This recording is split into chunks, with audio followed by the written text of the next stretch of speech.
둘둘둘 김희정. 커피를 좋아하시던 엄마를 위해 어린 시절 나는 둘둘둘 커피를 종종 타곤 했었다. 둘둘둘은 커피와 설탕, 프림의 비율로 엄마가 가장 좋아하시던 커피의 황금 비율이었다. 엄마는 딸이 타주는 커피를 좋아하셨고 커피를 마시는 잠시 동안이나마 피곤함을 내려놓고 휴식을 갖곤 하셨다. 그렇게 자연스레 커피를 접하게 되었다. 내가 처음 커피를 마시게 된 건 고교 시절. 몰려오는 잠을 쫓기 위해 마시던 도서관 자판기 커피였다. 친구와 함께 내려오는 눈꺼풀을 견디지 못하고 휴게실에 앉아 우리는 커피 한 모금에 고민 한 숟갈씩을 듬뿍 얹어 마시며 때로는 울기도 하고 때로는 웃기도 했다. 또한 잠시 자리를 비운 사이 책상 위에 올려져 있던 캔커피는 설렘과 궁금증을 유발시키며 여고생들에게 무한 상상의 날개를 펼치게도 해주었다. 커피는 다양한 맛을 가지고 있다. 쓴맛, 단맛, 신맛. 원두 자체가 가지고 있는 맛의 특징도 있고 로스팅의 강도와 추출 방법에 따라 다양한 맛을 연출할 수 있다. 그러나 누구와 언제 커피를 마시느냐에 따라 내가 느끼는 맛도 가지각색이었다. 연인과 함께 마시는 커피는 종류와 장소에 상관없이 달콤했고 시간이 어떻게 흘러가는지 모르게 하는 마법의 약이었다. 임신과 출산으로 커피를 멀리해야 했을 때는 그 맛이 너무나도 그립고 애달팠다. 다시 커피를 마실 수 있게 되었을 때의 그 짜릿함이란 이루 말로 표현할 수 없었다. 너무 오랜만에 마셔서 처음엔 씁쓸했지만 곧 그리워하던 그 맛을 느끼게 되었다. 바쁜 일상에 지쳐 피곤할 때는 약처럼 쓰디 쓴 진한 커피를 마시며 하루를 버티기도 한다. 내가 좋아하는 커피를 조금 더 알고 싶어졌다. 그래서 나는 직접 로스팅을 하기 시작했다. 얼만큼 볶느냐에 따라 맛이 바뀌고 볶으면서 잠시라도 딴 생각을 하다 타이밍을 놓치면 타버리기 일쑤였다. 비슷비슷하게 생긴 생두들이 농장에 따라 품종에 따라 맛이 다 다르고 초록빛의 생두를 볶을수록 색과 향이 바뀌는 것도 신기했다. 또한 커피를 다양한 방법으로 만들어 보기도 했다. 더치나 핸드드립, 에스프레소 머신 등으로 커피를 내려 마시기 시작했다. 9시간이 넘게 기다려야 하는 커피의 눈물로 불리는 더치커피는 오래 기다린 만큼 많은 카페인을 가지고 있었고 탄산수와 맥주 등 다양한 음료와 섞어 마실 수 있는 매력이 있다. 핸드드립은 커피를 내리는 몇 분 동안 잠깐이나마 마음의 안정과 휴식을 주었으며 그 짧은 순간 무언가에 집중할 수 있게 해주며 같은 원두로 내려도 그때그때 조금씩 다른 맛을 선사해 주었다. 핸드드립을 하며 커피를 마신다는 건 어쩌면 바쁜 일상 속에서 내가 가질 수 있는 작은 사치의 시간인 셈이었다. 커피는 오랜 시간 내 곁에서 조용히 위로가 되어주고 있다. 때로는 카페인의 힘으로 피곤함 속에서도 움직일 수 있게 해주었고 커피 한 잔을 가지고 앉아 한숨 돌리고 잠시 여유를 가질 수 있게도 해주었다. 어린 시절 내가 엄마에게 타드렸던 둘둘둘 커피처럼 지금은 나의 아이들이 고사리 손으로 핸드드립을 배워 따라하며 커피를 한 잔씩 내려주곤 한다. 아이들이 나에게 휴식을 선사하는 것이다. 이렇게 아이들도 엄마가 좋아하는 커피를 조금씩 알아가고 있다. 우리는 흔히 내 영혼의 음식을 소울푸드라고 한다. 이 정도면 커피는 내게 소울푸드로서의 자격이 충분하지 않을까? 나의 과거와 현재, 그리고 미래에도 나와 함께하며 추억을 만들고 의지하며 즐길 수 있는 커피는 나의 소울푸드이다.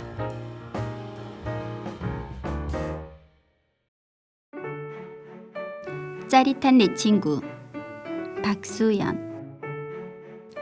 지금은 초등학교라고 하지만 내 어린 시절엔 국민학교라고 불렀다. (1982년) 엄마 손을 잡고 가슴에 손수건 하나 옷핀으로 매달고 교실로 들어가 처음으로 담임 선생님과 우리 반 아이들을 만났다. 한 반에 50명도 넘는 아이들을 선생님 한 분이 다 가르쳐야 했던 시절이다. 입학 인사가 끝나고 엄마 손을 잡고 다시 교실 밖으로 나와 운동장으로 향했다. 운동장에는 사진을 찍어주시는 아저씨들이 있었다. 아저씨 중 한 분이 내 목에 꽃목걸이 하나 걸고 웃으라고 하면 엄마와 나는 어색한 미소로 웃어 보였다. 그리고 찰칵하는 소리와 함께 아저씨의 멘트가 나왔다. 입학을 축하합니다. 그 다음 엄마와 나는 자장면 집으로 가서 입학 선물로 자장면을 먹고 그리고 내가 제일 좋아하는 바나나 우유를 먹으면서 엄마랑 집으로 왔다. 언니와 동생 사이의 중간으로 태어난 나는 엄마와 단둘이 소소한 데이트를 해본 적이 없어서였을까. 엄마와 둘이 손을 잡고 집으로 오는 그 길이 얼마나 좋았던지 아직도 그때 생각을 하면 절로 미소가 나온다. 국민학생이 된 나는 학교 생활이 마음에 들었다. 친구들과 노는 것도 재미있고 공부하는 것도 꽤 재미있었다. 학교에서 우연히 언니라도 만나면 이상가족이 만난 것처럼 야단법석을 쳤고 수업이 끝나면 엄마가 마중 나와 있는 것도 참 좋았다. 그런데 어느 날 수업이 끝났는데 엄마가 보이지 않았다. 어이? 왜 없지? 하며 언니를 기다렸다가 언니랑 같이 집으로 왔다. 집에 도착하자마자 콧구멍으로 들어오는 엄청나게 맛있는 냄새가 내 코를 벌렁벌렁하게 했다. 엄마, 오늘 무슨 날인데 콧구멍으로 막 맛있는 냄새 들어온다. 하고 말했더니 할아버지 제삿날이라고 하셨다. 종갓집만 며느리였던 우리 엄마는 제사도 많고 일도 많고 음식도 많이 해야만 하는 여인이었다. 그때는 엄마의 피곤함보다는 맛있는 음식에만 눈길이 가던 나이였기에 만들어 놓은 음식을 자꾸 집어먹고 또 먹고 했었다.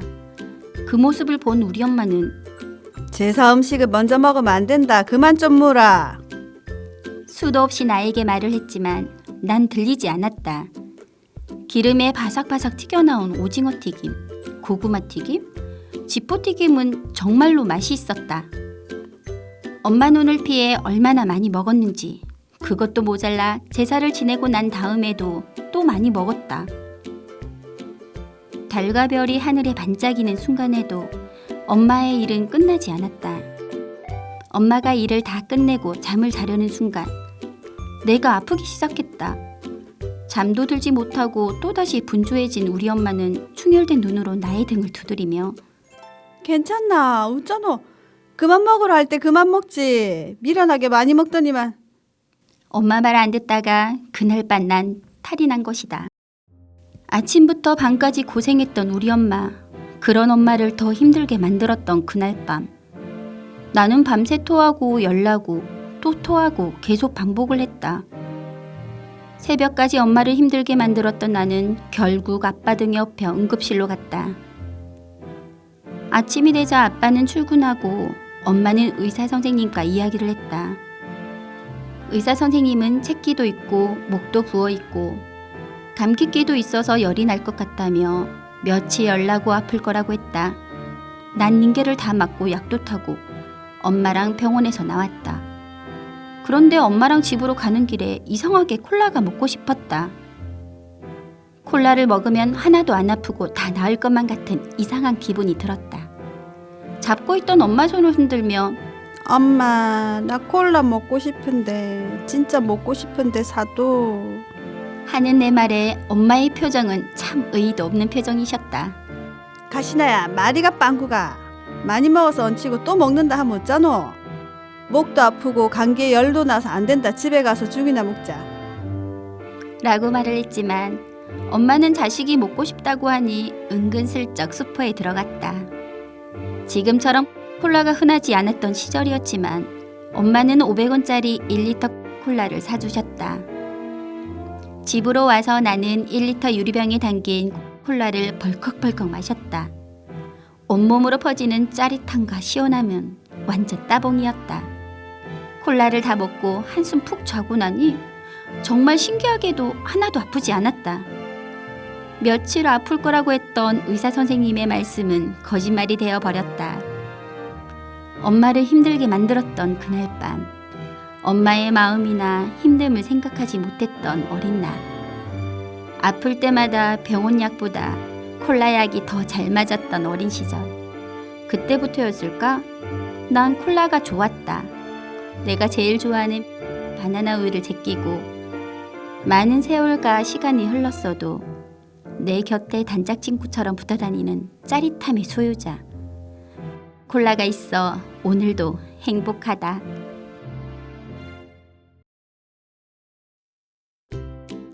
내 아들의 마음 신호등 송선영. 3월 새학기가 시작되었다. 새싹이 계절의 시작을 알리듯 개학을 하면서 사랑스러운 나의 아들도 새학년을 시작했다. 새로운 교실, 새로운 친구들, 새로운 선생님, 마음가짐도 새롭게 시작하는 그 마음이 얼마나 설레일까. 엄마인 나의 마음도 두근두근 조마조마 쿵쾅쿵쾅. 어떤 선생님을 만나고 어떤 친구들을 만나고 집으로 돌아올까. 학교를 마치고 집으로 돌아온 아들에게 물었다. 선생님 어땠어? 여자야? 남자야? 선생님 좋은 거 같아? 어때? 응? 친구는 누구 있었는데?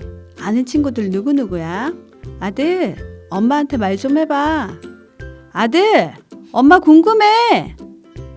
시큰둥한 아들은 엄마가 물어보는 말에는 별로 관심도 없고 대답도 시큰둥하다. 여자야. 기억 안 나. 몰라, 기억 안 나. 기억 안 나가 절반이다. 아들의 대답에 마음이 심란하다. 학부모 총회가 열리니 학교로 방문해달라는 가정통신문을 받았다. 어떤 선생님일까? 머릿속으로 그려본다.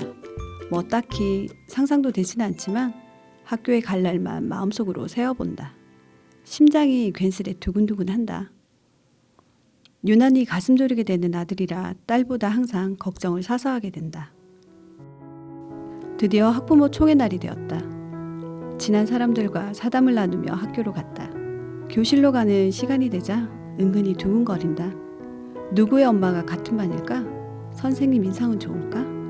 어떤 선생님일까? 교실에서 담임 선생님을 만나기 전에 아들의 학교 생활을 살짝 훔쳐보면서 기분이 좋아진다. 그래도 잘하고 있네. 우리 아들 화이팅! 그렇게 안도하는 순간 선생님 말씀에 엄마인 내 맘에 금이 가기 시작한다. 아이들이 사랑을 많이 받은 건 알겠는데 너무 수다스럽고 예의가 없어요. 기본 예절이 너무 안 되어 있네요. 어쩌고 저쩌고 아이들의 단점만 말씀하시네. 우리 아들 올 한 해 고생하겠네. 그러고는 아이들의 노트 한 권을 보여준다. 노트 앞에는 마음신호등이라는 제목이 적혀 있다. 펼쳐보니 매일 아침 그날의 첫 마음을 적은 노트였다. 사랑스러운 나의 아들이 어떤 마음을 가지고 아침 등교를 하는지 보여준다. 마음에 쨍하고 금이 가면서 눈물이 흐르려 한다. 3월 12일 화요일. 화가 난다. 아침에 엄마가 나한테 화를 냈다. 슬프다. 3월 13일 수요일. 기쁘다. 엄마가 아침에 안아줬다. 3월 15일 금요일. 대박 신난다. 오늘 끝나면 주말이다. 엄마랑 놀러 가기로 했다. 아, 선생님이 문제가 아니라 나부터 돌아봐야겠다. 내 아들의 마음 신호등은 엄마인 내 마음과 연결되는 것 같다. 그날 아침 내가 왜 그랬을까? 왜 아들에게 화를 냈을까? 아들, 엄마가 미안해. 정말 미안해.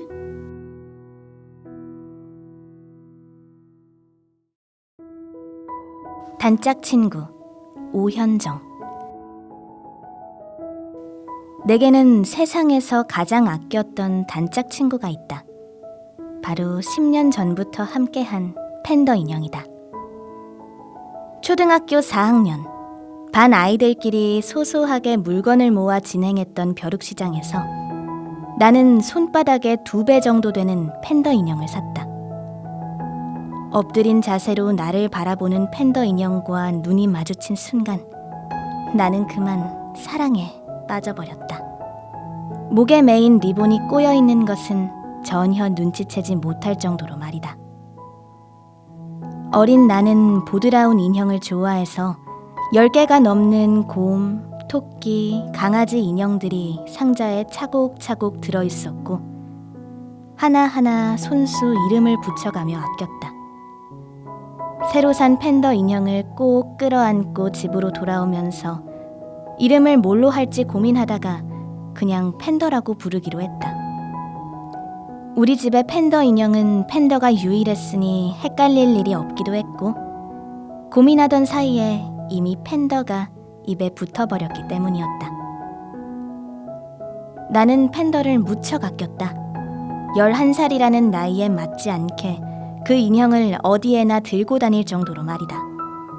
초등학교 4학년은 인형을 들고 다니기엔 너무 커버린 나이라고 생각했지만 팬더는 내가 직접 산 세상에서 하나뿐인 소중한 인형이었다. 떨어져 있기 싫어서 학교에 데리고 가기도 했는데 친구들이 유치하다고 놀릴까봐 가방에 숨겨두고 쉬는 시간에만 몰래 쓰다듬었다. 그러다 나중에는 크게 용기를 내서 친구들에게 가장 좋아하는 인형이라고 소개해버리고 책상 위에 올려둔 채 같이 수업을 듣기도 했다. 가족끼리 외출을 할 때면 작은 가방에 넣어 데리고 다녔고 밤에는 내 옆에 눕혀두고 이불까지 꼭꼭 덮어주며 같이 잠이 들었다. 말 그대로 언제나 꼭 붙어 다니는 단짝이었던 셈이다. 내게 팬더는 가장 깊은 속마음을 나눌 수 있는 친구였다. 어렸을 때 나는 소심하고 조용한 아이여서 남들의 평가에 굉장히 민감했다. 유치하고 속 좁은 투정을 친구들에게 털어놓기엔 소문이 무서웠고 부모님께 말하는 건 부끄러웠다. 그럴 때마다 내 곁에서 나의 이야기를 묵묵히 들어준 건 팬더였다. 학교가 끝나고 집에 오면 팬더를 안고 학원에 갈 채비를 하며 학교에서 있었던 서운한 일들을 미주알 고주알 풀어놓았다. 팬더는 내 말에 반응하지 않았지만 나는 오히려 그게 좋았다. 나를 나쁘게 보지도 않았고 내가 어떤 이야기를 해도 끝까지 내 편일 거라는 믿음이 있었으니 말이다. 그저 아무 말 없이 내 이야기를 귀 기울여 들어주는 팬더가 고마웠다. 어느 때는 까맣게 반짝이는 구슬눈이, 실로 그려진 앙증맞은 입이 나를 위로하는 것 같다는 생각이 들기도 했다. 그래서 그 작은 인형에게 그렇게나 마음을 주었던 것일 테다. 그러나 세월은 기다림 없이 흐르고 나는 점점 나이를 먹었다. 시간이 지나면서 인형놀이보다는 친구들과 놀러 나가는 게 더 즐거워졌다. 그러다 보니 자연스럽게 나의 인형 친구들에게 신경을 쏟지 않게 되었고 매일 함께 놀고 이야기를 나누던 인형들을 장롱 속에 넣어둔 채 잊어버리고 말았다. 빛 한 점 들지 않는 그곳에 방치한 것이다. 대입 준비로 한창 바쁘던 고등학교 3학년. 대청소를 하다가 장롱 깊숙한 곳에 있던 팬더를 다시 찾아내었다. 미안한 마음이 넘실대는 것과 동시에 옛 생각이 새록새록 떠올랐다. 추억이 되살아나면서 더운 물에 흠뻑 적신 솜처럼 따뜻한 기분이 가슴에서부터 퍼져나갔다. 엄마는 그만 버리자고 했지만 난 차마 그럴 수가 없었다. 남들에겐 작고 낡은 손뭉치에 불과하더라도 내게는 소중한 추억을 간직한 친구였으니까. 나는 팬더를 잘 빨아서 지금의 내가 좋아하는 것들로 가득한 책장에 올려두었다. 지금도 팬더는 내 방에 있다. 팬더는 어른이 된 내가 새로운 고민거리를 안고 힘들어하는 모습도, 행복하게 살려고 노력하는 모습도 조용히 지켜봐주고 있다. 이젠 팬더도 알 것이다. 내가 사소한 실수로 상처받는 11살짜리가 아니라는 걸. 더 넓은 세상을 보고 싶어하는 21살이라는 걸. 10년을 기다려준 팬더는 아직도 내가 사랑하는 단짝 친구이다. 미안해, 오랫동안 기다리게 해서. 그리고 고마워, 날 기다려줘서.